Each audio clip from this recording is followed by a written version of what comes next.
The United Nations General Assembly became the stage for a dramatic showdown this week as the world's eyes turned to New York.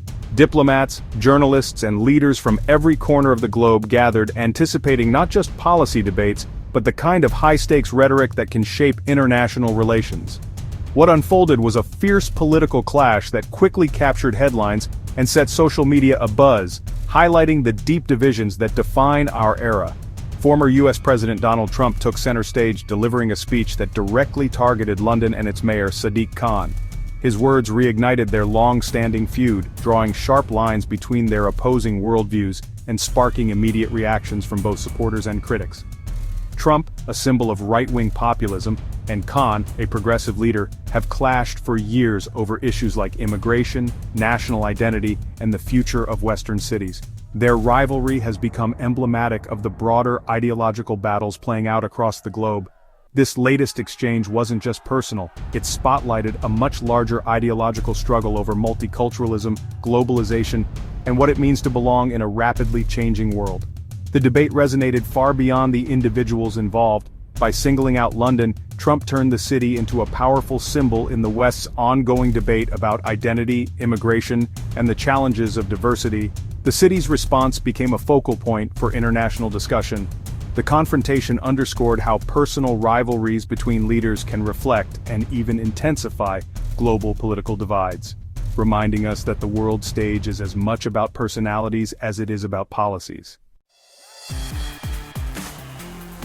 At the United Nations, Donald Trump delivered a speech that was both forceful and controversial, painting a dramatic picture of Europe as a continent under siege.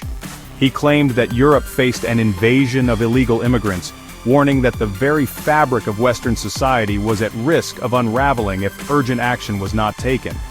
Trump accused European leaders of failing to act decisively, suggesting that their reluctance stemmed from a misguided sense of political correctness and a fear of offending others, rather than protecting their own citizens.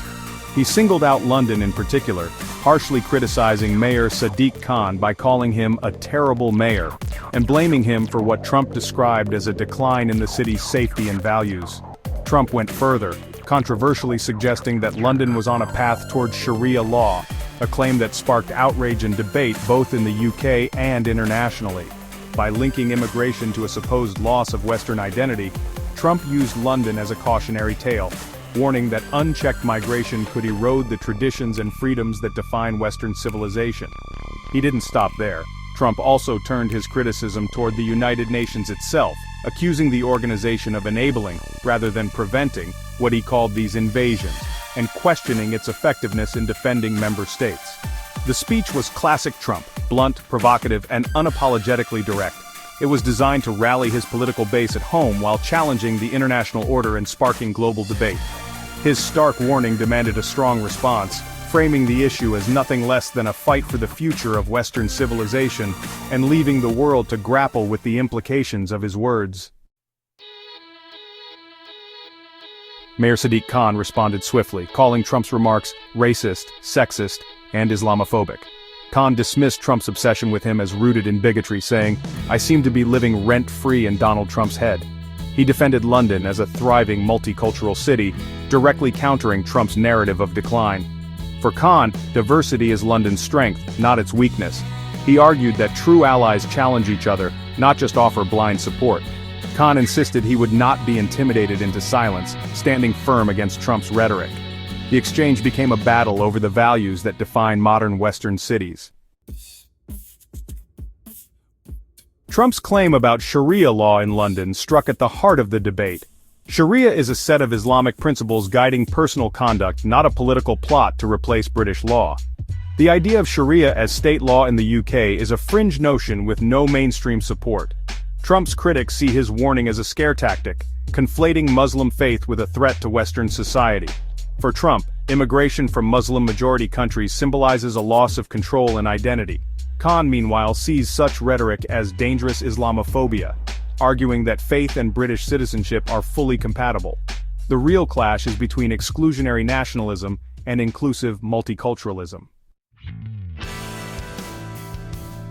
This public feud goes far beyond personal animosity.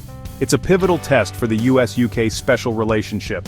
a bond that has shaped global politics for decades. The world is watching as two of its most influential democracies navigate a very public disagreement, raising questions about the resilience and future of their alliance. Trump's portrayal of London as a city in crisis not only strains diplomatic ties, but also emboldens nationalist movements across Europe. These narratives feed into a broader climate of fear and division, making it harder for leaders to find common ground on issues like security, migration, and international cooperation. In response, Khan's passionate defense of diversity and inclusion energizes those who see multiculturalism as a core strength of modern society. Yet this also deepens polarization, as opposing sides become more entrenched in their views, reflecting a wider global debate about identity and belonging. The clash underscores how social media and populist politics have transformed diplomacy, turning personal attacks into global news within minutes.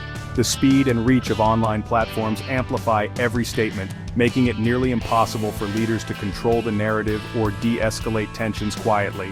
The Trump-Khan dispute crystallizes two competing visions for the future, one advocating closed borders and cultural homogeneity, the other championing openness and diversity. These visions are not just political, they shape how societies see themselves and their place in the world. That this heated debate erupted at the United Nations, a symbol of international cooperation and dialogue, highlights just how deep and far-reaching these divisions have become, even among traditional allies.